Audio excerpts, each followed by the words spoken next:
Hello and welcome to Off The Brawl on Off The Ball. I'm Ronan Mullen. In studio as ever is Simon Maguire. Simon, how's life? Ronan, how are you? Not too bad. No Phil this week, but delighted to be joined again by former middleweight champion of the world, Andy Lee. How are things, Andy? Good to be here, lads. Good to have you. Yeah, good to be back in the hot seat. It's taken a while for things to fall into place this year, but seems the schedule's sort of taken shape a little bit now, doesn't it? Yeah, the boxing's coming together. Well, big news yesterday with Fury and Eubank and DeGale fight coming up, and then just starting to get rolling a little bit. You know, the cogs are moving, and the year's starting to take shape with the schedule ahead. Absolutely.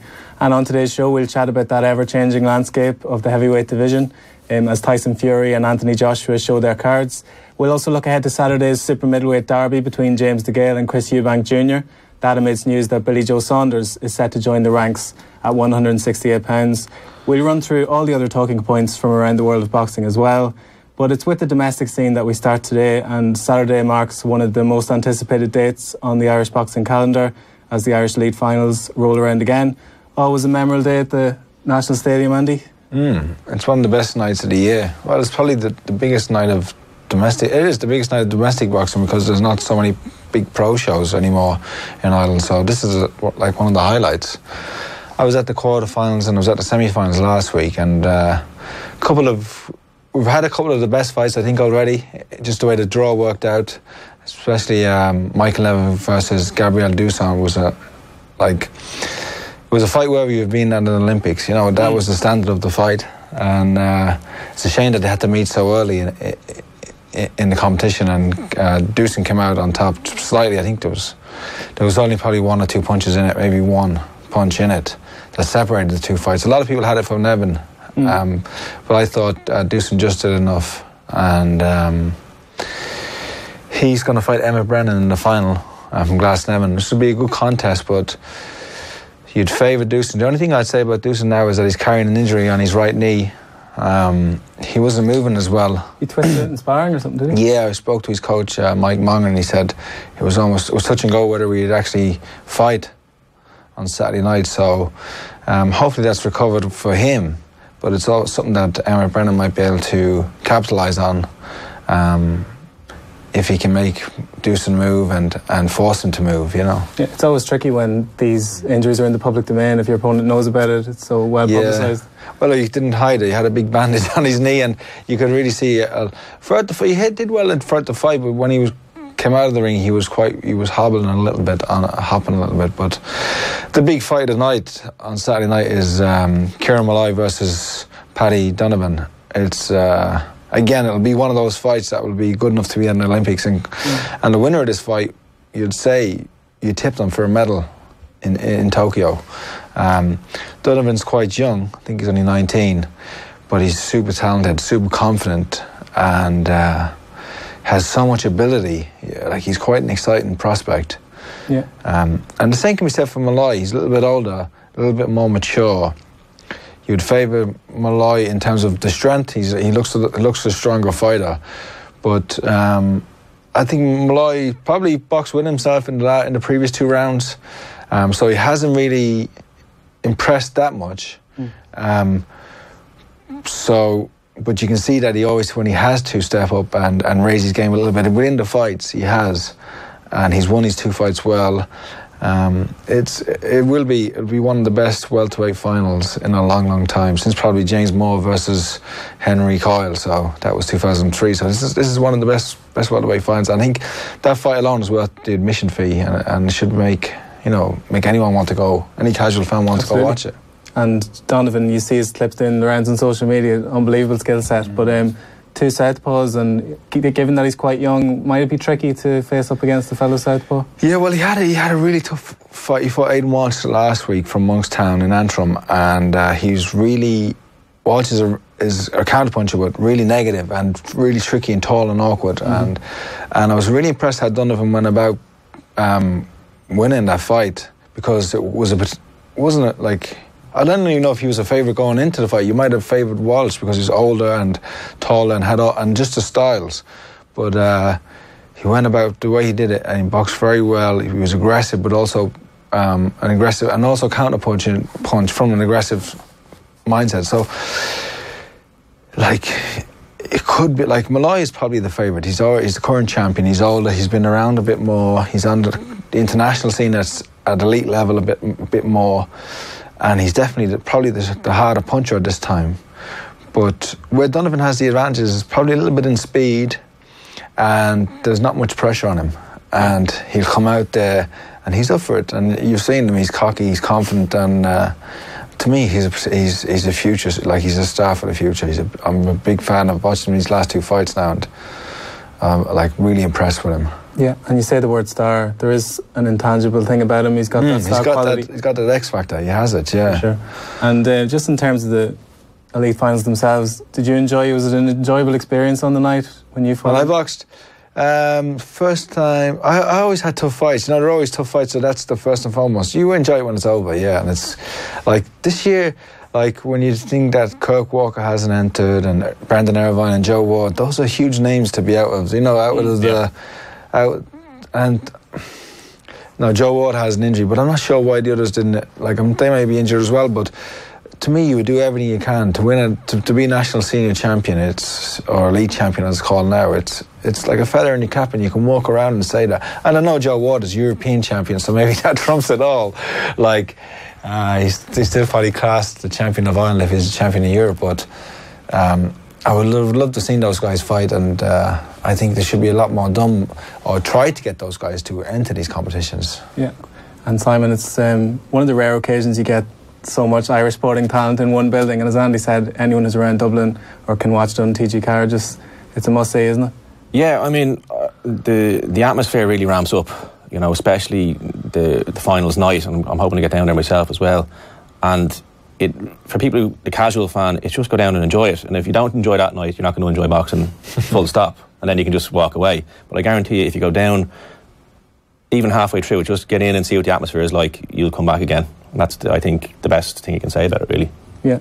And just to mark everyone's card quickly on the running order, on the men's side of things, at 49 kg, it's Regan Buckley versus Sean Marry. At 52 kg, we have Evan Metcalf against Adam Hession. Christian Sekiso and Paddy Adamus square off at 57 kilos. And in the 60 kilogram division, Dominic Bradley versus David Oliver Joyce of Ballymun. At 63 kilos, it's James McGivern versus George Bates. Bates, of course, was the 60 kilo champion last year.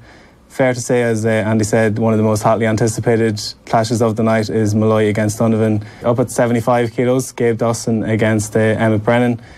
Dawson, a world youth medalist, of course, beat defending Irish champ Michael Nevin in the quarter-final. And then Brett McGinty to reach his first elite final, first time of asking. Perhaps some history to be made as Thomas O'Toole takes on Tommy Hyde at 81 kilos. Hyde's granduncle, also Tommy, won an elite belt at the same venue in 1946, beat Billy O'Mahony that night. Son of Gary Hyde. Yeah. The former trainer or manager of Gamer Rigondo, Simon. On the comeback trail? Yeah, well, we'll see about that. And then lastly to the big boys, Tony Brown against Kenneth Onkbua. Just a word on Tony Brown. Sorry to interrupt. Yeah, we'll go ahead now. Another one who's really impressed me. Like, he's been there and thereabouts. Pushed Joe Ward very close a couple of years ago to 81 kilo, and lost to Keevan Hines in a previous year. But this year stepped up to heavyweight. I would have seen him because I trained a little bit with him in St. Michael's and in Chicago. Had a good win the first night in the quarterfinals, but then beat Krill Adjusef in last year's champion on Saturday night, and a really assured, kind of polished performance. Boxed really well, and I know he's up against it. He's up against a strong puncher in Larry, but I think Tony Brown, he's been one of the standouts for me as well in the seniors. Yeah, and then finally at the 91 plus kg limit, it's Dean Gardner against Martin Keenan of Rathkeel. So stack their lineup, Andy. It's a big night, and there's also a special feature. Keely Harrington's going to have an international challenge match against the Swedish champion. Yeah. So it's a chance for people to come and see a newly crowned world champion in action. Yeah, it's a weird old vibe for Kelly, because she just basically got a walkover for her title, and it's kind of a homecoming for her though, so she should be able to get up for it. She should be able to get up for it with winning. Be a huge crowd there, and I'm not sure. She did boxing last year's elites, but becoming a world champion, it raises you and elevates you to a different level. In your own self-esteem. So She should put on a good performance. Yeah, and on the women's side of things, just to run through those quickly as well, at 48 kilos, it's Chloe Fleck against Donna Barr. The always entertaining Michaela Walsh of Monkstown goes for the 57 kilo crown versus Dervla Duffy. Michaela was over at the Commonwealth Games last year, so she missed out last year. She's been on the Irish team for a good long time. For a while, yeah. She's only 25, but it feels like she's been around forever. Yeah. Another of our international stars is up at 64 kilos this year. Amy Broadhurst takes on Moira McGalligan of St Michael's. European under-22 champion just recently, Broadhurst, into her second successive finals at the elites, beat Shauna O'Callaghan to get there. She's full of talent as well, Amy. Yeah, baby Canelo, as you always said, was very unlucky in the elites, seniors, and a lot of people saw, including myself, saw that she won the fight, but she's one for the futures, and it's good that her and Harrington are kind of keeping them apart from each other, that they both might want to medal. And there's a friendly rivalry there, I think, in the long term. It'll be interesting to come around like next year, the Olympic year, and when the qualifiers are up, because I think it's only the 60 kilogram category that actually is a weight category for the Olympics, so maybe Broadhurst might drop down, but it'll be interesting to see. And she's very much got time on her side, obviously, and Simon, we remember at the Worlds, there was a lot of crying foul about the Irish fighters being hard done by, but she genuinely was one of the ones that was properly hard done by in that tournament. There's that clip where she clips the Indian home fighter straight in the face with a left, and she gets deducted a point for it.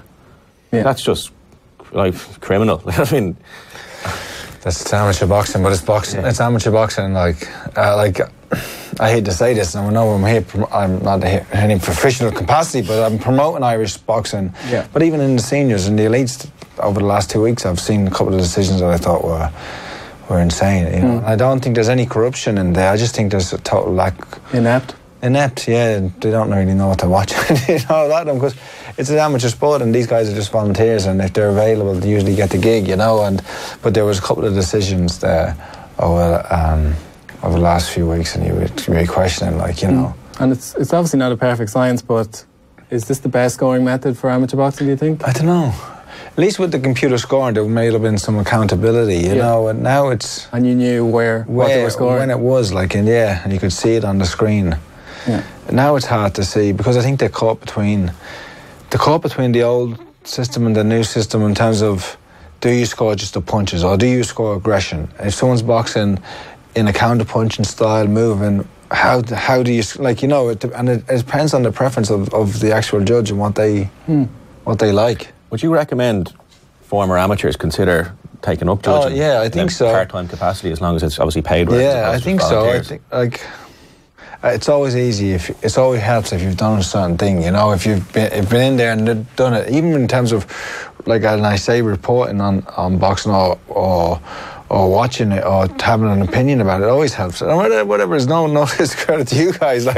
We can get you in the ring, but I think it always helps. In Well, if you look at Alan Rowland, who was a former rugby player turned referee, he was probably considered one of the top two when he was reffing. Yeah. And it was because he'd played scrum half for 6 or 7 or 8 or 9, 10 years, whatever it was, and he came through then and went on to referee. So maybe it's something that the IABA should look at in terms of getting more former guys into... It's a huge commitment to your time, and you have to sacrifice a lot of your time and energy. So, but then long term, if you have guys and girls judging the fights right, our better fighters will be going through and going on. But then again, you have amateur guys scoring then at the Olympic level. Yeah. But the thing is, you have to get to the Olympic, to be an Olympic judge, you have to pass a certain criteria, and you become like a star referee, or a star judge. And there's guys who are like 3-star referees and judges, and there's 3 of them in Ireland now. But they're not allowed to officiate in the national elites because they're like 3-star judges. Right. That was one of Pat Ryan's big gripes after the fight between Dewson and Nevin. That why aren't these guys judging this fight? This is an international standard fight. And they agreed. They thought they'd won the fight. I spoke to Michael Neville last week. He just kind of shrugged it off, But when you have, So are you saying when you're in the amateur game and you have decisions like that going against you, you'll see. Then you can see why these lads are turning pro, younger than they should, or before they're ready, because if you're not getting a fair shake, then why should you put your time and energy in? You become disheartened, disillusioned with the sport. What you're saying is we have 3 top qualified referees and judges, and they can't. Yeah, I don't sure what the stipulation. Maybe that's because they are 3-star, they're only international standard now, that they can only do internationals. I didn't ask the reason why they can't, but he was complaining to me that these guys should be refereeing this fight. Yeah, but they're not allowed to enter into the.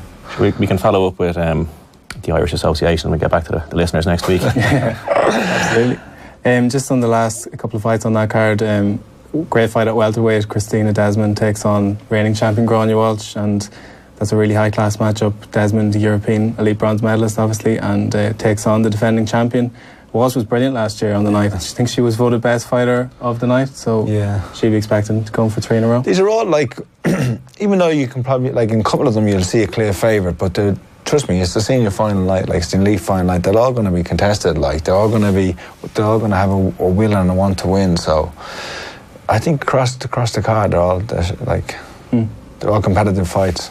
Yeah, and the last couple, 75 kilos, Aoife O'Rourke of Castlereagh against Shane O'Neill of Athlone, and then at 80 kilos, it's Leona Houlihan against Lisa Brown. I remember speaking to Gráinne Walsh before the fight last year, Simon. She was just talking about the thing that gets always brought up. They're probably sick of being asked about it, but the Katie Taylor effect on this growth of women's boxing, and it's plain to see, given the quality of that card, that a lot of the girls, given their ages, have been inspired by Katie, and this sort of bred this new generation. Well, I mean, how can you, like, Katie's career is stamped all over female amateur boxing, from getting it into the Olympics. The fact that there's only 3 weight classes, I mean, obviously if you add another female weight class, you take one of the male weight classes away. I don't know why that's the way it is. That just needs to be changed. And I don't understand the numbers or the metrics behind that. It just doesn't make any sense to me. But yeah, of course, I mean, like you look at the 20 by 20 campaign now, and the can't see, can't be kind of attitude, and Katie was the first one to break through, and look at what's coming behind her now. And we'll reflect on all the highlights from that show next week. First bell on Saturday is at 5:45, so get down there and lend your support. Always a great night. And if you can't make it, as I said, TG Car is the next best thing. Speaking of which, and sticking with the domestic scene, we switched to the pro side of the street now. Last Friday saw a significant stride for paid fighters in Ireland, as Assassin Promotions and Boxing Ireland formalised their link-up with the broadcaster. Big turnout in the day, and Simon was there. Good to see the buzz back, Simon? Yeah, I think so. And it's, like as Leonard Gunning said, that they're trying to build a pro scene in Ireland from the bottom up. And like every now and again, a fighter would break through from elite level. But if they lost, there'd be no base for them to drop back into. It would just be into the abyss, you know. And yeah, no, I think what they're doing is exciting. They're giving a lot of very young professionals an opportunity to see if they can go on and do it. And the fact that you have 2 rival promotions coming together could be something that maybe the heavyweight division might learn from in America. But you know, it's an exciting time, and the fact that TG Car, you know, are getting behind this, they deserve a lot of credit for rolling the dice on this one. And you saw what happened with the Castlebar card, how exciting it was, and they want to build on from that. Yeah, and speaking of Leonard Gunning, Simon caught up with himself, Kevin Byrne, and headliner of this show, Eric Donovan. It's great to see a collaboration, because Assassin Promotions have brought a lot of value to Irish boxing in terms of bringing TV. TJ Cahir is massive, huge audience getting interested in boxing. Leonard and Boxing Ireland have brought the most competitive fights in Ireland over the last 2 or 3 years. They've had year-on-year fight of the year, and probably the most enjoyable shows to attend for a boxing fan. So put them together, I think you're getting a lot of the style and substance all put together. And I think that's what you can offer fans on this night. And that's why we mesh so well together. Like I said on the top table, our ethos was building a scene, building a professional boxing scene. And there wasn't one. There never has been one. This is the first time ever there's been a scene. There's been professional boxing, but there's never been a scene where people were able to start at the bottom level and work their way up the ladder. It's always been, they've got to start, it's come from the amateurs, and they've turned pro. So our ethos was give guys at a lower level an opportunity to prove themselves and build themselves up and up the tiers until they get to a TV fight. It's taken 3 or 4 years, but we're here now, and it's a great platform. Like you're saying at the top table, you had a vision to at the start to build this basically Irish boxing model that wasn't based on someone coming out of high performance as an elite champion and going on to become professional. I thought you were a bit crazy at the time. Your vision has been kind of vindicated now. You see the amount of new pros you have in Ireland. It must feel good to shut up a few people. But no, I thought you were a bit crazy as well at the time. A lot of people criticised boxers who weren't at the top level turning professional, and now they're sometimes the most enjoyable fights to watch. Well, that's exactly what I thought, because I know what I liked, and I wanted to see Irish fellas fighting Irish fellas, rather than a really good fella like fighting an Argentinian with a pumped up record that nobody really knew about, but it looked good on paper. But you can't really get engaged with that. Plus, you look at guys there today, they're really up for these fights, you know, and I think that'll draw in the fans, and especially on TG4, people will get to know these guys, they'll get to know the personalities, and even if they lose, they can come back again. They've got a bit of TV exposure, so that's pumped them up, and they can come back again, and the other guys, they can move up that level. So it's all about moving up that level. And then, but the thing is, if one of those gets beat, the scene isn't dead, because that's what always happens. Bernard Dunny gets beat, it's no more scene. Paul McCluskey gets beat, there's no more scene. You know, it's always been, we've been waiting for that big bubble, and then it bursts, and we're back to zero. That's what we want to avoid. You saw McAfee fight in Good Counsel last year. What did you think of him? Yeah, brilliant, absolutely brilliant fight, Simon. He boxed Colin O'Donovan, and it was a real classic fight. It really was. Small room show, a small hall show, and just absolutely had every fan on the edge of their seat. And I was given the honour of handing the belt to the winner as well. So I presented Stephen McAfee his BUI Celtic super featherweight belt. So I'm delighted to get the opportunity to fight him for the Irish title. It's a great opportunity for both of us, and the winner will kick on. I'm actually just becoming more and more aware of the difficulty of it. As an amateur and a top amateur, you can think, I'll have a crack off that. I fancy my chances there. But when you get into tough professional sparring sessions that are going on for 6, 8 and 10 rounds, you start to realise that this is no walk in the park. This is a very, very tough sport, and it's a hurtful sport. And if you don't prepare, and if you don't follow your advice, coach's advice properly, you could get seriously hurt. There you have it, Eric Donovan, who will top that as part of an Irish doubleheader at the National Stadium next month. Television, Andy, was always going to be a key component of any sort of revival in the pro game in Ireland, and it's good to see TG Carr getting behind them, isn't it? Yeah, it's good to see. It's someone like, I can remember in the days when I fought here in RTE, just the small benefits that you don't really think about, like just walking down the street and people saying, "Oh, I saw your fight," you know, and a little pep it gives you, and but it also, boxing has always generated huge numbers in terms of viewing figures and stuff. So it makes good sense to me to have fights, on TV. If people want to watch it, sit in on a Saturday night. If you're not going out, what are you going to do? You're going to watch the boxing, especially if it's on free terrestrial TV. You know? Yeah. But it's a good card. And they are competitively stacked, you know. You got Victor Rabbi on there and a couple of others. So it's good to see. It's good to see Eric and Stephen McPhee. They know each other well. They had sparred each other. When I was training Eric for that one fight, helping him out, we sparred with Stephen, and I tell you, it was close. It was close. I don't know how to surmise it.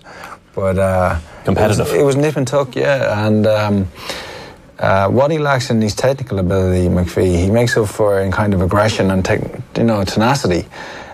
So Eric will have to be at his best to win the fight, you know. Like you can hear when you hear him speak, McPhee, that he kind of fancies it. He's kind of quietly confident. So Eric will have to. It is a potential banana skin for Eric. Yeah, I agree. I thought at the presser, Stephen was, delighted with the opportunity, and he wasn't saying anything. He was very respectful, but you could tell that he was like gunning for Eric, and the same for Eric. He's not. I spoke to him there, and he was. He wasn't thinking about European titles or anything like that. He goes, I need this one, and then this is the platform. And he wasn't looking past it or anything like that. So I didn't realise they'd sparred together until he said it there, and that just adds extra spice to it, I think. It does, yeah, and I'm sure they'll both be thinking about it constantly. That one sparring session, it was in the stadium, and Yeah, they went at it. I think it was maybe 6 rounds, and it was a competitive spar. So they've had a little preview of each other now, and like, if anything, McVeigh has improved since then. You know, because he's been active. Where Eric has kind of stalled a little bit. He's coming off a long injury, a long layoff, and he's working with a new coach, Kennedy now. So it'll be interesting to see what that brings. You know, how's he going to box, and what kind of style of tactics he's going to employ. So it will be. You know, Eric is probably slightly favoured with his experience from the amateurs and his kind of quality, but it is a tough fight for him. And I think, Simon, the Ray Moylet's fight at the end of the year showed the appetites there for boxing, even in a losing effort. That fight seemed to capture the imagination, didn't it? Yeah, well, it was a raucous atmosphere of 2,000 people, and I think the viewing figures came in at 250,000. You know, and that's significant for TG Carr boxing. You know, and I think that's why I don't want to speak for TG Carr, but I'd imagine that's one of the reasons why they've kicked on now and are going to build on the success of that fight night. And 17 fights in all have been announced for that bill. The 2 Irish title fights, as we mentioned, and a Celtic title fight as well. That co-main between Victor Raboy and Jay Khan is going to be a barn burner as well, I think. A clash of styles, you know, and that could well steal the show. Absolutely. And fresh from signing that American link-up, Dylan Moran's also going to be on the card, like, God willing, because he has a fight before that, but hopefully he should be there as well. He does. I spoke to him as well, and he's just focused on the American fight at the moment, because it's such a huge opportunity. Yeah. And he's gone into that now as 8-0, and to get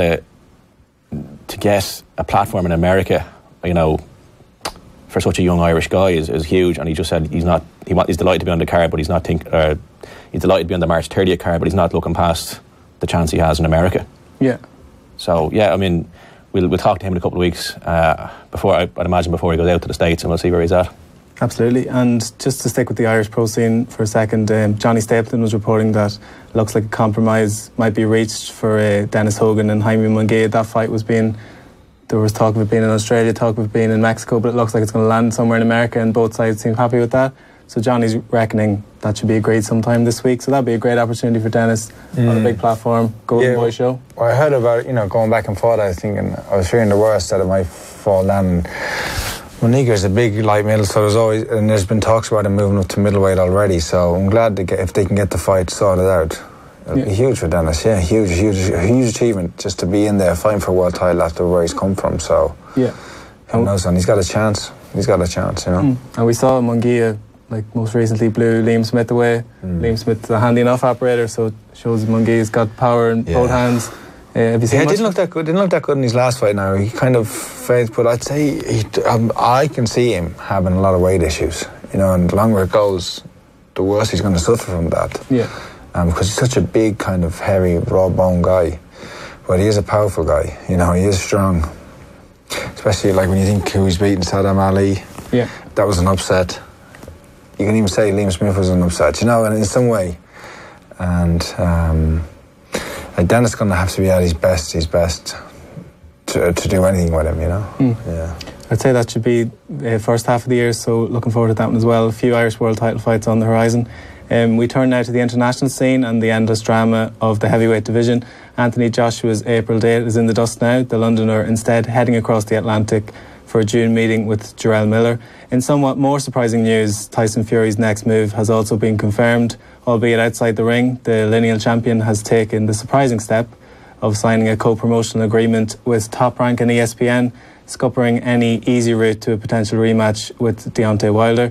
Here is Fury discussing the thought process behind his move with Max Kellerman.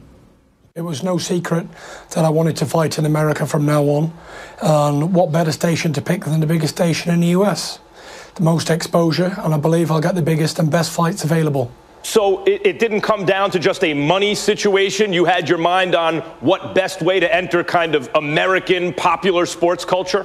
100%, you know. ESPN has the biggest amount of viewers out of all the sports networks in the world.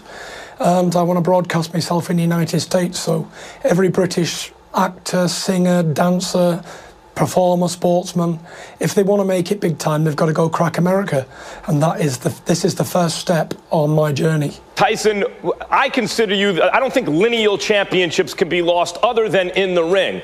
but you were away from the ring for so long, even Ring Magazine that bestows those kind of championships withdrew recognition. Do you consider yourself the heavyweight champion of the world? 1,000,000%.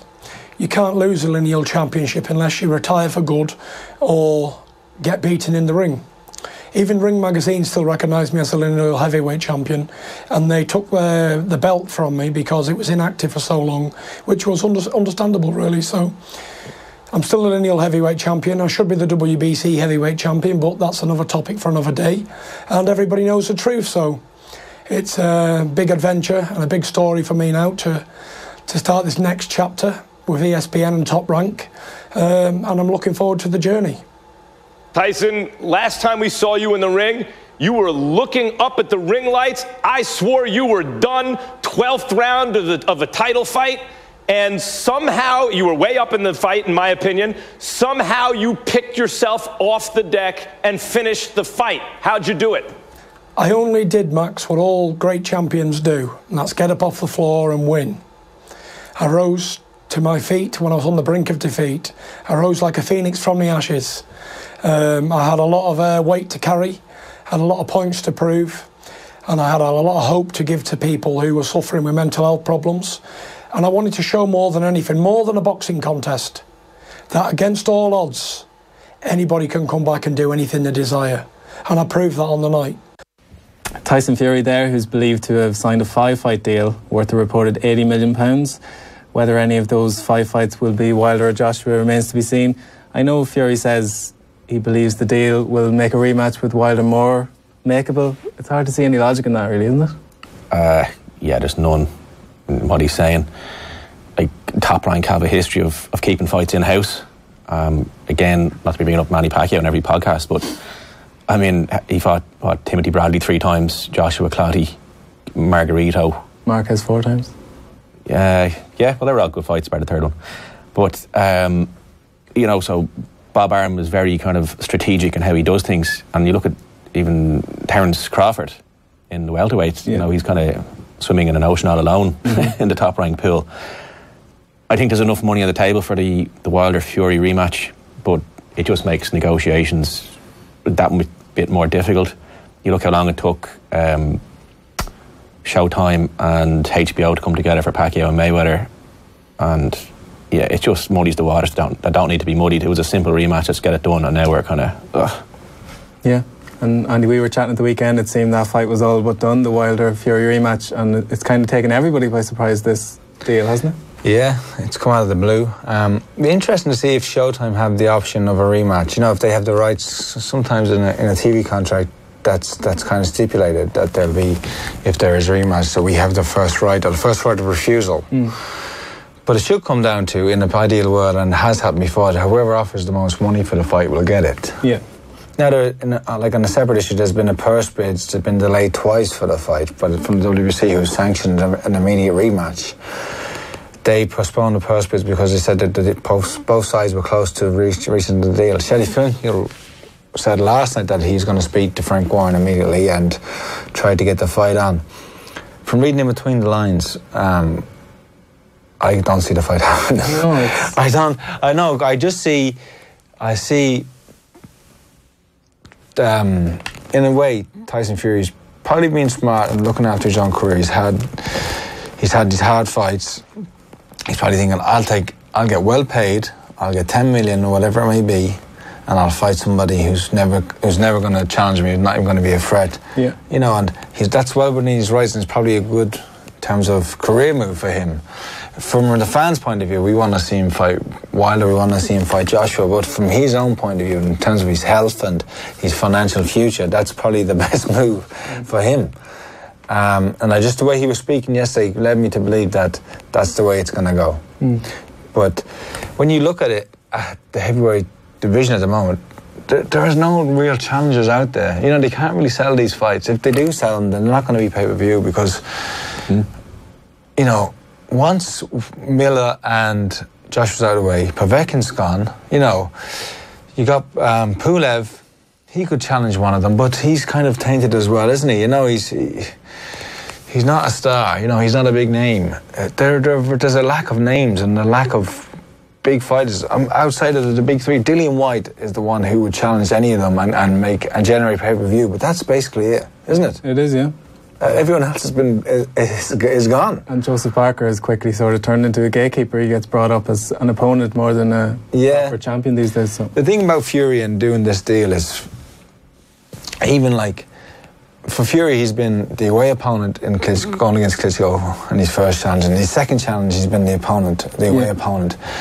And to have a promoter like Top Rank behind you, having that kind of strategic power in America, will give him so much strength coming to the negotiating table, but also if they win the rights to the fight, there's so many more benefits to having your promoter promote the fight or being in a co-promotion, a strong co-promotion with the other promoter.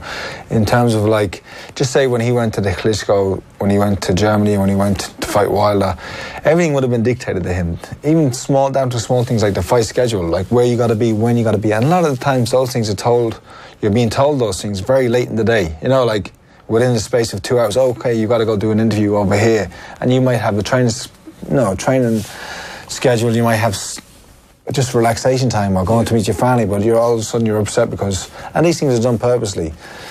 When you're fighting with your own opponent, those things are all laid out well in advance, and you know exactly, and you're doing those to the other opponent, to the other fella, you know, to upset him. So. Who did you mess around with, Andy? We didn't mess around. I got messed around a few times, but you have to be careful to guard yourself in those things and anticipate those moves, like, you know, putting the opponent in the hotel room above the nightclub in the hotel, you know, that kind of thing, so they don't get any sleep the night before the fight, and just small little things. But so from a bargaining position, it's right for Fury. It gives him some strength, yeah. From a fan point of view, it could. From our point of view, from watching the fights, wanting these fights to happen, especially when it seemed like, and I would have gotten a few reports from people who know Fury pretty well over the last few weeks, as we said over the weekend. This is going to happen. This fight's being announced. Like my brother had pre-booked flights and held flights on different dates because it kept looking like it was going to happen, but now it's not happening. But there is still a chance, but I think it'll have to be crazy money. But it is there. Like you said, it is there for that fight. It did. I mean, it sold, off the top of my head, I think it was about 300,000 pay-per-view. Yeah, 325, I think, yeah, which is big numbers, you know. It is, and considering how... Well, it was $70, you know. It was Wilder's first pay-per-view as well. Considering then how well it went down and how dramatic it was. The last round, it's going to go through the roof, and especially that both of them have been on Joe Rogan now. They're both huge, you know what I mean? And like, if they just go 50-50 split, let's keep it nice and simple. I know that's just us hoping. And in a fighting point of view, both guys will believe they can win. Yeah. Both guys will believe they can win from that fight, because Wilder had the knockdowns. He'll see a lot of ways he can improve because he didn't box well. Fury has been in the gym ever since. If anything, he's improved. He's fitter now. He'll be be able to focus longer in those rounds and maintain that kind of boxing longer. So both guys will see ways in which they can win. And also, I think it was a big factor was that Wilder came in so light. He only weighed 218. You know, that's like he's barely a heavyweight. You know what I mean? Going up against Fury, who was like 254. That's a huge weight disparity. When you say it like that, actually, yeah, that's crazy. Yeah, you know what I'm saying? So that's huge, you know what I mean? And I think Wilder will come in heavier, Fury will come in lighter, fitter, and both guys will see ways they can win the fight. Brilliant. Let's make it happen. Let's get it on. The numbers are actually quite interesting, because even the number you quoted there, you can times that by 10 or 100, the amount of time people have seen the last round, because it was all over Twitter the next day. And as Andy mentioned, Joe Rogan, you know, the thing has grown and grown. You're like, both men are at an all-time high in terms of popularity, so it'd be a shame if they didn't capitalise on it rather. I have to take your hat off to Frank Warren as well, in fairness. Like, it's quite a deal to secure. He says it's one of the biggest deals ever for a British sportsman in America, and it's hard to argue with that. Bob Arum said this is a generational heavyweight at the peak of his powers, and again, it's hard to disagree. But just to go back to my previous point, it feels like it's a two-way street with Wilder and Fury. Fury's popularity is kind of codependent with Wilder and vice versa. And we've said on previous podcasts that often boxers like Fury are reliant on their dance partner who they're fighting to look good. And do you think Fury, in the way he typically fights, is going to win over your casual American sports fan? He'll have to start knocking people out. Yeah. He will have to start knocking people out. And I think he probably could have done that in the two fight. Well, he did it in his comeback fight. In the fight previous to that, what was the guy's name? The German guy. But he kind of just took him around. Went to 10 rounds with him or 12 rounds with him, and he could have stopped him, but he didn't. He chose to take the rounds.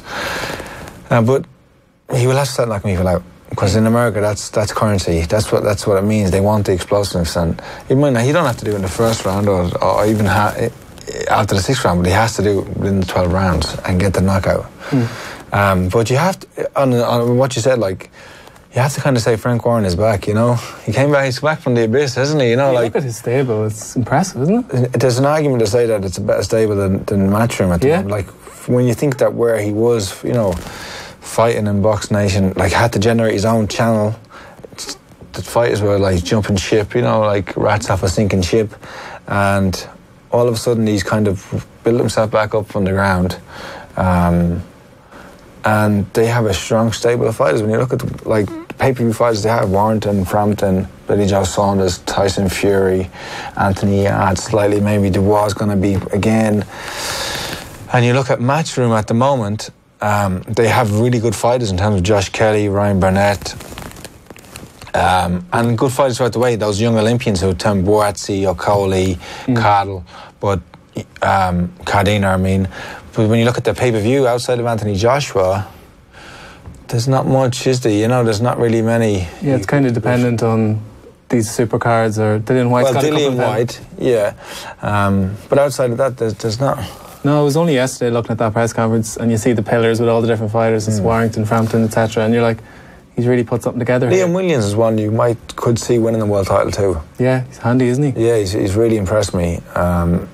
He's come back from his loss against Smith really well. So yeah. Yeah, and it's going to be interesting to see how that turns out. Thankfully, with the Wilder Fury situation, the WBC, as Andy said, they're putting the pressure on a little bit, so there will be an end point to this. It's not going to drag on and on. Some talk yesterday that if they don't, title may come vacant if Wilder doesn't defend against Fury. Yeah. And then they'll put it up for Anthony Joshua to fight against Miller. So that would be they would totally shoot himself in the foot if that was to happen, you know? That Joshua would end up with all the belts, and then they would be the ones who are kind of out in the cold. Yeah, didn't I say that isn't Dillian White now fighting for the mandatory position? Yeah, himself in Brazil. It's for the interim title. Yeah. How many mandatories and eliminators that guy have to win before someone gives him a world title fight? Well, did you see the back and forth he had with Eddie Hearn? About I see that. Yeah. No. But he was right too, wasn't he? He was right. Yeah. You have to kind of admire him for how he handled it. Like, and Brazil is not an easy fight. He's a big guy, you know. He's not an easy fight. He's a marauding kind of guy. He kind of takes his time, but he's big, you know. Former American football player. Yeah, big. Long. And that's the thing when you look at Joshua and Miller. He's a huge guy. Like, you fancy, and Joshua's big, but he's bigger in a different way. Like, he regularly comes in at 350 pounds, you know, 325 pounds, Miller. He's huge. That's huge. 300 and something, like, you know, that's huge. And, like, he can handle himself. Like, he was a guy I would have trained a bit with. He would have been in a lot of the Klitschko camps as a sparring partner. And not that he would have held his own. Like, he was never like, Vadim would have won every spar, like, hands down. But he was always in there. You know, he was in there and he was punching and he was taking punches and he was giving back. Not as much as he was getting, but he was also always giving back. And to do that against Vladimir in those years, in 08, 09, 2010, well, you have to be good. And how much he's come on since then. So, and like, he's going to talk smack and he maybe get inside, you know, he's going to get inside Joshua's head a little bit. So it'll be interesting. I give him a very good shot in that. I mean, people kind of, because his name is Big Baby, people kind of laugh at him, but I don't think that's the walk in the park for Joshua that people think it's going to be. If he can get past a few rounds, you know, if he doesn't just walk onto a big right hand early, because he might flatten him. Like, Joshua might just flatten him with a big right hand, you know, because he's got a great engine for a big man. Yeah, and if he can put his weight on Joshua and kind of get him into that kind of physical fight, that's hard to say that because Joshua's such a specimen himself. But if he can make it an ugly fight early, and drag him out, then who knows? I don't think he's going to let Joshua display how good he is or how he wants. I think it's going to be an awkward, ugly fight from the off. Yeah. And it's, from a promotional point of view, it's perfect. It's a dream for Matchroom because he's a Methy New Yorker, old style New Yorker, and it's kind of one of those historical things that happens. You saw with Amir Khan went to fight Paulie in his debut in America, you know, a winnable fight against a slightly off-colour champion. You know, someone was kind of on the way down at that point.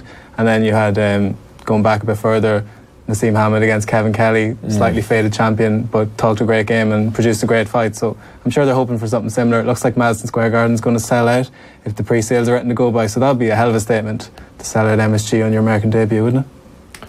Yeah, I mean, we kind of mentioned a few times that Joshua has to go to the States if he wants to kind of cement his legacy at heavyweight, rather than just, you know, fight guys in Wembley the whole time.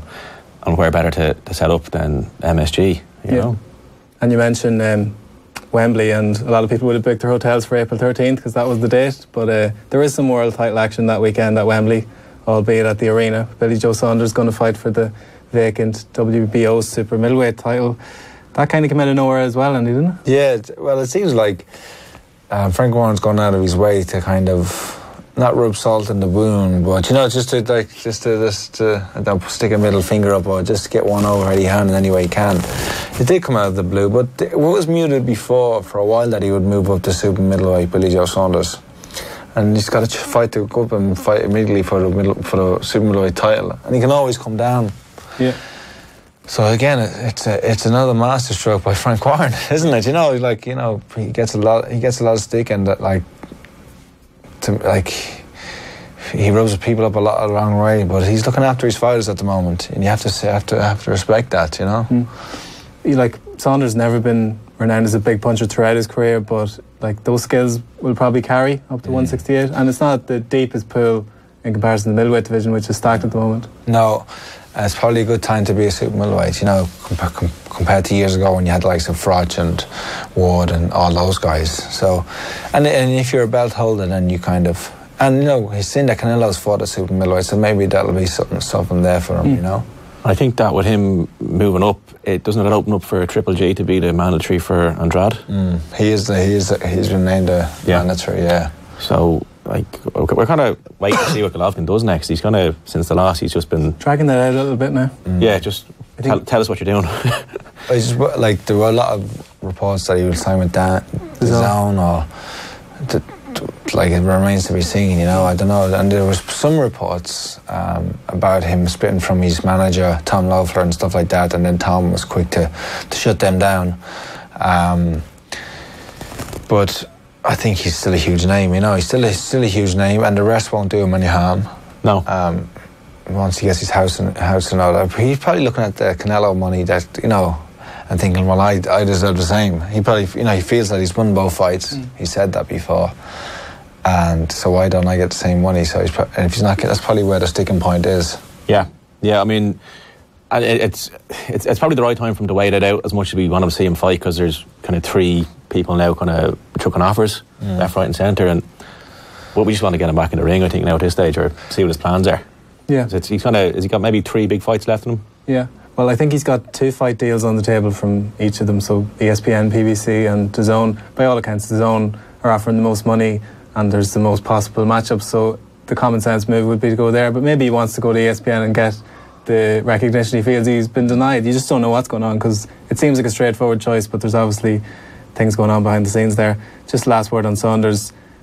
I can kind of understand the logic, because when he was first supposed to fight Andrade, he was getting the lion's share of the money. That's obviously flipped now, because Andrade's got the belt, what with all the drug controversy and whatnot. So Saunders taking the slim cut of the money there, and he's probably thinking, even if I beat Andrade, you know, I'm still going to be left out in the cold a little bit. I'm not signed with DAZN. All the other major middleweights are. So that's probably the reasoning behind that, I would have thought. Andy, I know you made a brief trip down to 154 pounds. Did you ever consider jumping up to 168? Nah, just never happened. I could have, obviously, with the hype, but never went up. Is that the kind of thing that is dictated by opportunities, really, is it? No, just like when you think of, like, for me, I would have been, like, at training weight, I would have been like 172, coming down to 160. And most super middleweights become from like 185 to make 168, you know. So when you think about rehydrating after a fight, that I'd only be like 172, and they'd be back up to 160, 185. It's just you know. I'm good, thanks. You know, they punch hard enough at 60, so... Yeah, true. No, I never did, but like it's in one way you can see the sense he's going to move up, he's going to have a belt, he can still come back down on weight, but in one sense, like, yeah, no one's even heard of this guy he's fighting. Have you ever heard of him before? I think he drew two of his first 3 fights, so that would tell you where he's at. He's fought a heavyweight, he's fought a cruiserweight, now he's fighting this guy who he's fighting. I don't even know his name, but that's his record. But Billy Joel will you know, give him... He'll do what he does best and wrap it up. Yeah, he'll put a beating on him and take the belt, and he will be a 2-weight world champion, and really that's all he cares about, you know. In the record books. I don't think he cares too much about the opinions of anybody else. No, I think we've come to realise that now at this stage. At 168, he probably has an eye on Callum Smith. Possibly, he'll also presumably have a keen eye on Saturday's action at the O2, as his former Team GB teammate James DeGale takes on former foe Chris Eubank Jr. I'm going to go in that ring and take me to the next level. 10 times the fighter Eubank is. I'm going to grind him down. I'm going to dominate him. I'm bringing the heat, as I always do. I'm going now to do the business. Whoever loses, it's game over. Finish, God. There you have it. So it's James DeGale versus Chris Eubank Jr. on Saturday at the O2 Arena. Been dubbed a bit of a retirement match. Who has more to lose here, Andy, do you think? Both of them have a huge amount to lose in terms of their credibility and reputation. In equal measure, I think. I don't think either guy can afford, for their own kind of egos, they can afford to lose it. But, you know, this fight came out of... This is another one that was like... It's like the fight we never knew we wanted or needed. You know, it's like... Oh, yeah. This is a good fight. I'll enjoy that. Yeah, exactly. Go on, use 2 fight. There's no belt. Doesn't mean anything, but... You'll have a good build-up and we'll enjoy it. I mean, it will be a good fight. Stylistically, it will be a good fight, and it'll be interesting to see what DeGale has left, if he's up for it, which he should be in terms of all the opponents. Yeah, but he should be. But, like, he's been up for fights before and hasn't done it. You know, has kind of came in flat. But this is a big one for him, and he can't, like... He like, if he loses, he's won a world title. He's won 2 world titles, I think, maybe 1 or 2. Well, he's won 2 because he lost. Yeah, he lost to Truex, and so you got to say, man, you can't really say it was he didn't fulfill his potential. He beat Anthony Durrell. You know, he's had some huge fights. Draw with Badu Jack. Was it a draw? Yeah, a draw. Yeah. That was a vicious fight. That was a huge fight, like, you know. So he served his time and he's earned his stripes, and he is a champion. He was a champion of the world, like, so. But he shouldn't be losing. If he's anywhere near as good as he is, he shouldn't be losing to Eubank Jr. And not that odds mean anything in boxing, because we've learned that over the years, but he is the betting underdog. Is that fair, do you think? No. It's a strange one, isn't it? Yeah, it's a strange one. We were a few quid, maybe. No, I don't know. Like, if he boxes and keeps it long, Groves already displayed that, like, well, you know what to expect with Eubank. He will come and he will, like, in the first fight with Billy Joe Saunders, he was a bit befuddled. Billy Joe Saunders has this way of mesmerising. Like, you don't realise what you're in against until you're in there with him. He's so much better when you're actually in against him than he is when you're watching him, you know, and I fell foul to that. But you could see that he just got sucked into Billy Joe Saunders. It wasn't until it was too late that he kind of just got back to his game and did what he does best, which is come forward and throw punches viciously. But within the George Groves fight, Judge shown that if you can be disciplined and box and be defensive within that while jabbing, you can beat him all day, you know. Yeah. But he will come. He will come. He can take a good punch and he will come, and you just have to be ready to suck it up. Yeah, and ironically, Eubank was favoured over Groves by, I think everyone in Boxing Monthly, the magazine, picked Eubank to beat Groves that day, and the bookies had Eubank favoured as well. So it just shows odds can be askew a lot of the time in boxing. The only reasoning I could possibly see is that Truex and Eubank are quite similar in terms of good engines, come forward, pressure, and Eubank could probably be a level above Truex. Yeah, well, just in terms of the viciousness, maybe not technically, maybe for not foot-wise, but just in terms of the velocity of the punches and volume. Force, yeah. Volume has given DeGale trouble over the years. He freezes when he's getting punches thrown at him. That might be the reasoning, but still, as you said, if he uses power or uses his size to his advantage, it should be, it should be a comfortable-ish night's work. I expect Eubank to finish strong, but you'd expect DeGale to close it out, wouldn't you? I think there's so much riding on this fight for both of them that it's going to be a very cagey fight. I don't think we're going to get the barn burner we're hoping for. And I know we were speaking off air, in particular, I just think DeGale is going to jab Eubank Jr. to bits. It's going to be jab, double jab, triple jab the whole way through. The only problem with that is DeGale had shoulder surgery on his right shoulder. So obviously for a southpaw, he might struggle to get as many jabs off as he wants, but I think he's got the discipline and that'll be the game plan. I think Eubank Jr. is just going to charge you and get clipped, kept at range the whole night long. And I fancy DeGale by a pretty wide points decision. Yeah. Well, last time I was in here, I can't remember, I was just trying to think of now. You made a prediction and I thought you were crazy. Then I told you to get off the couch. And I came right. What was that? Do you remember? You picked Warrington to beat. Yeah, you picked Warrington. Yeah. Well, I picked him by knockout. Yeah. Or by stoppage. Phil actually picked Warrington on points. But yeah, no, you ran me out of the studio. My fault. I hold my hands up. I remember thinking in the first round of that fight when Frampton was a bit wobbly, I was like, geez, this would be the biggest shout ever. We're never going to live with Simon. Well, actually, I was in Portugal at the time, so I couldn't watch the fight. I was just watching Twitter. Yeah. And I was like, wait till I see it. Wait till I get my hands on Andy Lee. Just a last word on that. It's well publicised that Eubank has done much of his work to date, sort of solo artist, hasn't used a trainer for whatever reason. I know Ronnie Davis is thereabouts, but he's never really nailed down a chief cornerman. I think Nate Vasquez from the Mayweather gym is in this time, wouldn't be overly renowned, but do you think it's going to make any sort of tangible difference? Someone to bounce things off? Just having an outside voice, it might. But he's still going to be the same fighter, Yeah. You can't talk to somebody who doesn't listen, and you can have all the cornermen in the world in there. I just don't. He's just going to have the same game plan the whole way through, I think. I was with Adam for like 2 or 3 fights, and it was always a struggle. Always a struggle. Like you said, doesn't really listen, and then just doesn't listen and does his own thing, and it was always a struggle for Adam to coach him. Not to get into his character, is that like a prima donna thing, or is it just his personality that he? I don't know. He's kind of been programmed that way from his dad, that kind of have this ignorance and he is a warrior. He is a tough man, and that's kind of what's built in, that they're supremely confident, and that it comes across as arrogant. But I just think that's just his attitude. He's kind of been from a young age with his dad, that he's been kind of shaped this way, that we'd come into the gym, he'd be training and I'd be training, and Adam would always keep us time separate, but we'd cross over, when I'm finishing he'd be coming in, and we'd just say hello, and there would be no chat. He wouldn't, and he would only really say hello to me because I was a boxer, and I'm not sure, obviously I was champion at the time, but most of the people in the gym he wouldn't even acknowledge. He'd just come in, and not that he would keep to himself, but he would be just wouldn't even, wasn't a nice guy, but that's his approach. This is the fight game. It's not about being nice guys. So what you see is what you get. It's not an act. It's not an act. That's cameras are off. He's still the same. And the dad's the same. That's not an act. When you see him being so flamboyant, and that's just him as well. That's him as well.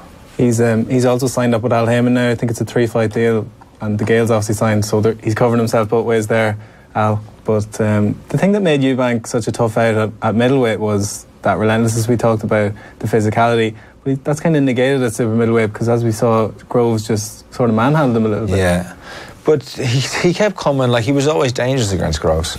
But as a middleweight, who did he beat? And I respect the dad, because he did bring him along right. He matched him right. He took his time with him, But he hasn't beat a really quality operator, I was looking at his... Blackwell is a good fighter. He was a good fighter.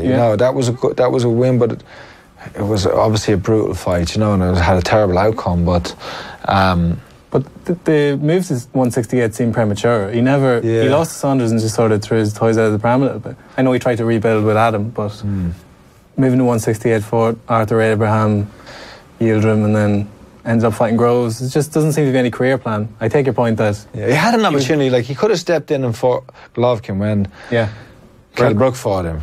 that was a huge opportunity to go into that next level and become like a world level fighter, because once you're given that platform, you establish yourself there, and then, but he just didn't fancy, like, I don't know, didn't fancy it. But I know they wanted, it was the money, probably was the stumbling block. They wanted huge money, and one of the things that the father wanted in the contract was that Sky hire Barry McGuigan as a commentator, because Barry McGuigan was always fair to them, you know.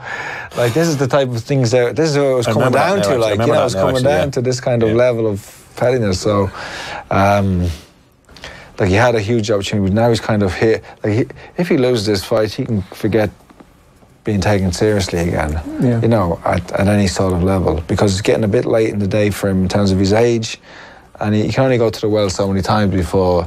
You only have so many opportunities. Yeah, and we've brought up George Grove's name a couple of times, and as content a retiree as you could possibly see, his statement seemed sincere, and you see his interviews, he seems sort of relieved to have the pressure off him, but he's going to be in the commentary team this weekend, and needless to say, whoever wins is going to be calling him out. Yeah. Do you think it's going to be the shortest retirement in history?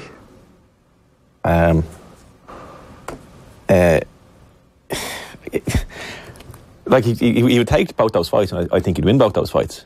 I think he'll stay retired. I think the only person he can come out for retirement for is a third crack at Carl Frost. But I think that might happen on the streets. I think he retired, and he even said it specifically to piss DeGale off, you know, in the build-up to the fight. Yeah. So he's doing what Amir Khan's doing to Kell Brook, just pissing him off all the time. And I think he'll stay retired. Think he's happily retired, Andy? I think so, yeah. And he's beaten them both. What's did they go back for? You know, what's did they go back for? Yeah. It's actually a pretty decent card at the O2, in fairness to some pay-per-views, so make your own decision on that. But Anthony Kakachi's in action. There's also a decent test for Joe Joyce in the form of Bermain Stavern. Obviously seen better days, but still decent name for his record. And Lee Selby's looking to rebuild from that loss to Josh Warrington, jumping up from featherweight to lightweight, skipping the super featherweight division. I always liked Lee Selby, and I know the weight excuse, to use inverted commas, is thrown around a bit, that he drained at the weight or whatever, but he did look genuinely that it was one fight too many at featherweight. Yeah, you don't jump up 2 weights after a loss unless the weight actually did affect you. Now, he never used it as an excuse, but the evidence is there. Like, he was a very good featherweight, but when you're coming against a prime Warrington who suits the weight, and he's possibly sucking a bit in to get down there, it affected him maybe in the last couple of rounds of the fight, and he just said, you know what, just call it as it is and go up to something a little easier to cut down to. You a fan of Lee Selby, Andy? I am. He's a kind of curious talent, isn't he? Him and his brother Andrew, like, they're kind of training Barry by, like, kind of on their own.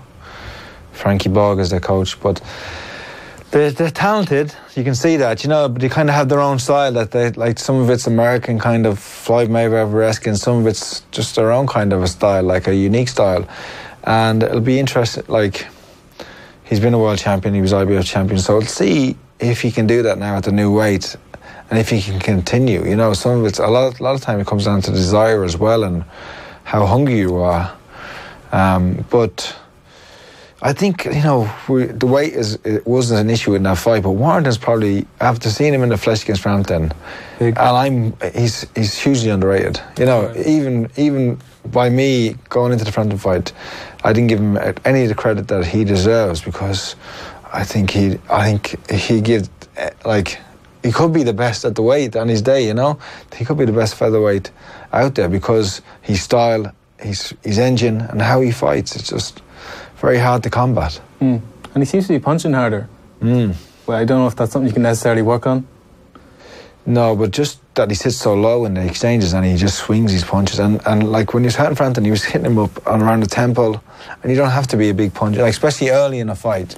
And you can remember, like, Frampton came to the ring first. That would have been totally out of his comfort zone as well, because he was usually used to being the champion in the home fight. He came to the ring first, and he was in the ring for quite a while, because he has, like, an elaborate ring entrance, Warrington. So that he was probably getting cold while he was waiting, and then the first exchange is a ferocious one, and that fight could have been so different if just those first 2 rounds had been different. You know, it was all dependent on those first 2 rounds. He kind of lost the fight, Frampton, lost in those 2 rounds. Yeah. He started cold in the second fight against Santa Cruz as well, and he just couldn't. He even said it himself. He just didn't catch up. So, and he would have been in the ring first round, wouldn't he? So maybe it's just I think that was more of a tactical thing that night. Yeah, he didn't. To me, he got the tactics wrong. They didn't adjust to the jabbing or the They expected it to be round 13 and Santa Cruz fought a totally different fight. Adjustments, yeah. And Santa Cruz fought last weekend, beat Rafael Rivera over 12 rounds, himself and Frampton, one apiece. Is that a fight we'd like to see? It's the only fight, isn't it, really? Well, he ran through a list of names. He went Valdez, Gary Russell, Josh Warrington, and then a third fight with Carl Frampton. So in his mind, Frampton's the fourth option. Then Frampton said, sometimes when you lose a fight, you're always lucky. You're likely to get a fight, whether it be Valdez or Santa Cruz, because he's seen as weakened now, and probably won't have any negotiating power. He'll have to take a fight. What's offered to him? But he's still a huge name and still a huge fighter, a huge talent, and if he's up for it. The only thing that concerns me is hearing him speak. He seems a little bit deflated, doesn't he? I'm not sure what your opinion is. He seems a little bit deflated, and he shouldn't be, because those first 2 rounds go slightly different. He doesn't stand and hold his feet in that first 2 rounds, and in the first round, if he moves and boxes like he can, the fight could have been completely different. He could be champion now. Yeah. So he just got to recapture his confidence and look at the fight again in the cold light of day and say, I see where my mistakes are, and don't let that take away from who he is as a fighter. And deflation's the right word, because after the fight it did seem like he was sort of at the end of his tether a little bit, and if he's not the greatest Irish fighter ever, he's in the conversation. He's up there.